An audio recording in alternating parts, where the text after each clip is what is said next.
ಈಗ ಒಂದು ಪದ ಎಲ್ಲರೂ ಯೂಸ್ ಮಾಡ್ತಾ ಇರ್ತಾರೆ.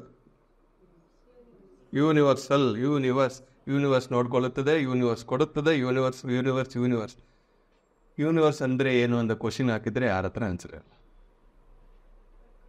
ಪ್ರಕೃತಿ ಅಂತಾರು, ಗಾಡ್ ಅಂತಾರು, ಎಟರ್ನಿಟಿ ಅಂತಾರು, ಇನ್ಫಿನಿಟಿ ಅಂತಾರು, ಇನ್ವಿಸಿಬಲ್ ಅಂತಾರು, ಎನರ್ಜಿ ಅಂತಾರು, ಒಬ್ಬೊಬ್ಬರು ಡೆಫಿನೇಷನ್ ಕೊಡ್ತಾರೆ. ಬ್ರಹ್ಮಾಂಡ ನೋಡಿ ಎಷ್ಟು ಸಬ್ಜೆಕ್ಟ್ಸ್ ಬರ್ತಾ ಇದೆ. ಬಟ್ ಇದಕ್ಕೆ ಒಂದು ಡೆಫಿನೇಷನ್ ಇದೆಯಾ? ಡೆಫಿನೇಷನ್ ಇಲ್ಲ. ಕಾನ್ಷಿಯಸ್ನೆಸ್ ಡೆಫಿನೇಷನ್ ಇಲ್ಲಿ ತುಂಬ ಕಷ್ಟ. ಯಾಕೆಂದರೆ ಈ ಫಿಸಿಕಲ್ ಮೈಂಡ್ಗೆ ಒಂದು ವಿಷಯ ಕಾಂಪ್ರಿಹೆಂಡ್ ಆಗಿ ನಾವು ಎಕ್ಸ್ಪ್ಲೈನ್ ಮಾಡೋದು ಇದು very very difficult spiritual subjects. But universe ಇಲ್ಲ ಅಂತ ಯಾರು ಹೇಳೋಕ್ಕಲ್ಲ. You can only feel it, you cannot express. Feel ಆಗ್ತಾ ಇದೆಯಾ? ಆ ಫೀಲಿಂಗ್ ಸೇಮ್ ಎಲ್ಲರದು. ಬಟ್ ಎಕ್ಸ್ಪ್ಲೈನ್ ಮಾಡೋ ಪದಗಳಲ್ಲಿ ನಿಮ್ಮ ಎಜುಕೇಷನಿಂದ, ನಿಮ್ಮ ನಾಲೆಡ್ಜಿಂದ, ನಿಮ್ಮ ಎಕ್ಸ್ಪೀರಿಯನ್ಸಿಂದ ಒಬ್ಬೊಬ್ಬರು ಒಂದೊಂದು ಹೇಳ್ತಾ ಇದ್ದಾರೆ. ಬಟ್ ಫೀಲ್ ಅನ್ನೋದು ಸೇಮ್. ಯಾಕೆಂದರೆ ಸೋರ್ಸ್ ಇಸ್ ಸೇಮ್.